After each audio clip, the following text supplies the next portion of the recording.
สบายดีทุกคนเนาะคลิปนี้อ้ายจะมาแก้ไขผู้ใดที่ตั้งรหัส2สั้นเกมโมบายแล้วรหัส2สั้นนั้นมันบ่ส่งมาให้นะทุกคนเนาะก็คือรหัส6หลักเวลาที่เราจะสลับไปเล่นมือถือเครื่องใหม่เนาะ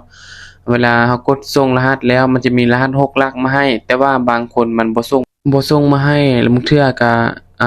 เข้าไปเบิ่งในเมลก็บ่มีเนาะทุกคนเนาะเราจะมาแก้ไขในคลิปนี้ให้ทุกคนเบิ่งคลิปนี้จนจบเนาะถึงจะเข้าใจนะทุกคน โอเคไปเริ่มกันเลยให้ทุกคนกดไปที่รูปโปรไฟล์นะทุกคนเนาะกดมาฮอดหน้านี้แล้วให้ทุกคนสังเกตเบิ่งบัญชีด้านลุ่มนะทุกคนเนาะมันจะเขียนว่าบัญชีเนาะแล้วให้ทุกคนมากดที่บัญชีด้านลุ่มกดตามค่อยได้เลยนะทุกคนหลังจากนี้ให้ทุกคนสังเกตเบิ่งขวามือมันจะเขียนว่าสลับบัญชีแล้วให้ทุกคนกดเข้าที่สลับบัญชีได้เลยทุกคน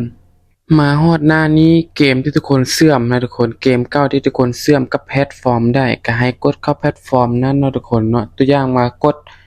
เสื่อมกับมุนตันก็ให้กดที่มุนตันกดเสื่อม TikTok ก็กดเข้าไปที่ TikTok นะทุกคนแล้วกดเข้าไปปุ๊บมันจะให้เราใส่รหัส2สั้นก็คือเวลาเราตั้งรหัส2สั้นหั่นหรือว่าเวลาเราสลับทุกครั้งเนาะมันจะให้เรากดส่งรหัสแล้วรหัส6หลักมันจะส่งมาเราก็เอารหัส6หลักหั่น มาวางไส้แล้วมันถึงจะเข้าเกมนั้นได้เนาะทุกคนเนาะ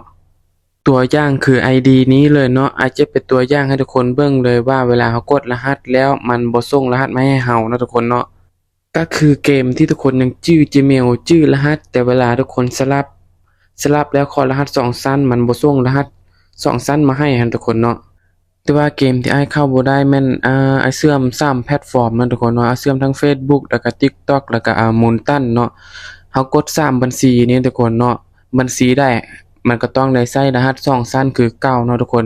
ฉะนั้นอายจะกดสลับในบัญชี TikTok นะทุกคนกดเข้าที่ TikTok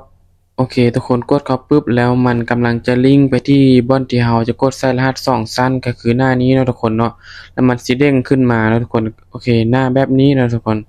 ปัญหาที่ทุกคนเจอหลายคนก็คือเวลาที่ทุกคนกดส่งรหัสบอนนี่เนาะทุกคนเนาะแล้วรหัส6หลักบ่ส่งมาให้เนาะทุกคนเนาะก็มีหลายคนที่เข้าเกมบ่ได้ย้อนว่ามันบ่ส่งรหัส6หลักมาให้หั้นทุกคนปกติถ้าทุกคนกดส่งรหัสบอนนี่ปุ๊บเนาะทุกคนเนาะรหัสมันจะแจ้งมาทาง Gmail แล้วเด้งขึ้นหน้าจอเราเลยทุกคนเนาะอ่แต่ว่าเกมตัวนี้เนี่ยเวลาอ้ายกดส่งรหัสแล้วมันจะบ่เด้งขึ้นมาเนาะทุกคนเนาะ ถ้าผู้ใดเป็นแบบนี้แหละให้ทุกคนเฮ็ดตามอ้ายได้เลยรับประกันว่าได้100%เลยทุกคนขอแต่ว่าชื่อ Gmail แล้วก็ชื่อรหัสเนาะทุกคนเนาะหรือว่าชื่อแพลตฟอร์มได้ก็ได้ที่ว่าเราเชื่อมกับเกมเก่าอะหั่นเกมที่ว่าเข้าบ่ได้หั่นหรือว่าเกมที่เราตั้งรหัส2สั้นหั่นทุกคนเนาะอ้ายอยากอธิบายให้ทุกคนเข้าใจก่อนเนาะบ่แม่นหยังย้านทุกคนสิงงเนาะทุกคนเนาะอธิบายเข้าใจดีๆแล้วทุกคนก็มากดตามอ้ายได้เลยทุกคนให้ทุกคนกด ส่งรหัสยืนยันนี่นะทุกคนเนาะปกติมันจะส่งรหัสมาให้เวลาเรากดหั้นแต่อันนี้มันบ่ส่งให้ทุกคนกดไปโลดบ่เป็นหยังเนาะกดไปนำกันเลยเวลาทุกคนกดปุ๊บเนาะมันจะตั้งเวลา120วิเนาะทุกคนเนาะให้ทุกคนรีบปัดหน้าจอออกไปเนาะทุกคนเพราะว่ามันมีเวลาจำกัดบ่ซั้นเวลาเอารหัสมาใส่มันจะบ่ได้เนาะทุกคนให้ทุกคนปัดหน้าจอออกไปเบิ่งที่กล้อง Gmail เนาะทุกคนเนาะเฮ็ดตามอ้ายได้เลยทุกคน เวลาทุกคนปัดออกไปแล้วถ้าเวลามันมืดแม่นทุกคนต้องได้กดส่งรหัสใหม่ถึงจะได้นะทุกคนเนาะปัดออกก่อนเนาะทุกคนเวลาทุกคนปัดออกมาแล้วให้ทุกคนกดเข้ามาที่ Gmail เนาะทุกคนเนาะแล้วให้ทุกคนสังเกตเบื้องซ้ายมือมันจะเขียน3จุดแล้วอาจจะมากดหน้ารักเนาะปกติรหัสอิหยังก็อย่างที่เรากดส่งมันจะส่งมาหน้ารักเนาะทุกคนเนาะแต่ว่าอันนี้มันบ่เห็นเนาะทุกคนเนาะ ปกติแม่นมันจะแจ้งเตือนมาในน่ารักเนาะทุกคน ทุกคนเคยสลับบ่เวลามันส่งมามันจะส่งมาน่ารักเนาะแต่อันนี้เราหาบ่เห็นให้ทุกคนเลื่อนลงมาเนาะมันจะเขียนว่าถังขยะด้านรูปเนาะทุกคนกดเข้าไปที่ถังขยะนะทุกคนเนาะโอเคกดมาแล้วเห็นบ่ทุกคนจะเห็นว่ามันส่งมาให้เราแล้วทุกคนเนาะแต่ว่ามันบ่ส่งมาน่ารักมันจะส่งมาบนถังขยะเนาะอ้ายก็ยังบ่รู้สาเหตุเนาะเพราะอ้ายก็ยังบ่ได้ไปศึกษาเบิ่ง ให้ทุกคนเอารหัสตัวนั้นมากรอกใส่บันนี่นะทุกคนเนาะก็คือรหัส6หลักคันเนาะทุกคนเนาะให้ทุกคนเคี่ยวเอารหัสมากดใส่เนาะถ้าว่าอันเวลา120วิมันหมดไปก็แม่นทุกคนต้องได้กดส่งรหัสใหม่เนาะทุกคนเนาะอันนี้แม่นเราเอารหัส6หลักใส่แล้วก็กดต่อไปกด ตกลงได้เลยทุกคนแม่นสำเร็จถ้าเรากดตกลงก็แม่นสลับเกมไปที่สำเร็จเนาะเราสามารถเข้าเกมเก่าของเราได้เลยทุกคนเนาะก็จะกดตกลงได้เลยแล้วมันจะเด้งออกมานะทุกคนเนาะเวลามันเด้งออกมาแม่นให้ทุกคนกดมาเข้าเกมใหม่นะทุกคนอันนี้แม่นเราสลับสำเร็จเนาะทุกคนเนาะความสำคัญคลิปนี้ก็คือเนาะเวลาทุกคนกดส่งรหัส2ชั้นหั้นให้ทุกคนกดเข้าไปเบิ่งบ่อนGmail บ่เห็นในหน้าแรกแม่นให้ทุกคนกดเข้าไปอันที่3ขีดแล้วกดเข้าไปที่ถังขยะเนาะทุกคนแล้วทุกคนจะเห็นมันส่งรหัส6หลักมาให้เนาะทุกคนเนาะก็คือมันส่งมาให้อยู่อันถังขยะเนาะทุกคนเนาะ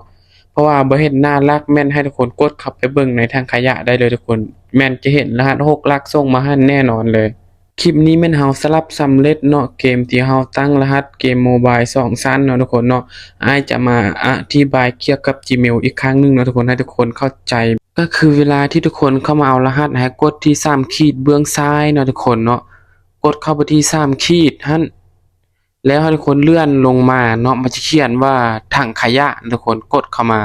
มันก็จะเห็นรหัสที่ว่าส่งมานี่เด้อนะทุกคนก็คือรหัส6ตัวนี่นะทุกคนเนาะมีแต่เท่านี้ทุกคนบ่ได้ยากเลยนะทุกคนบางคนบ่ฮู้ก็ให้เขาเจ้าไปแก้ให้ก็ต้องได้เสียเป็น5-6แสนพุ่นเนาะทุกคนเนาะ แนวเฮ็ดบ่เป็นเด้ทุกคนเนาะถ้าทุกคนเบิ่งคลิปนี้แบบตั้งใจถ้าว่าบ่เข้าใจก็แม่นรีคลิปกลับคืนเบิ่งได้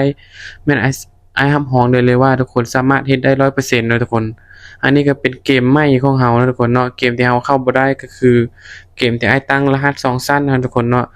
ให้ทุกคนไปเฮ็ดตามอ้ายได้เลยนะทุกคนเนาะคลิปนี้แม่นอ้ายขอจบเพียงเท่านี้ก่อนนะทุกคนเนาะฝากกดไลค์กดแชร์แล้วกดติดตามให้อ้ายเด้อเพื่อเป็นแรงบันดาลใจในการเฮ็ดคลิปสอนให้ทุกคนเบิ่งนะทุกคนเนาะถ้าผู้ใดบ่เข้าใจเกี่ยวกับหยังก็แม่นสามารถคอมเมนต์อยู่อันใต้คอมเมนต์ปะไว้นะทุกคนเนาะเดี๋ยวอ้ายจะมาตอบให้ทุกคนเนาะ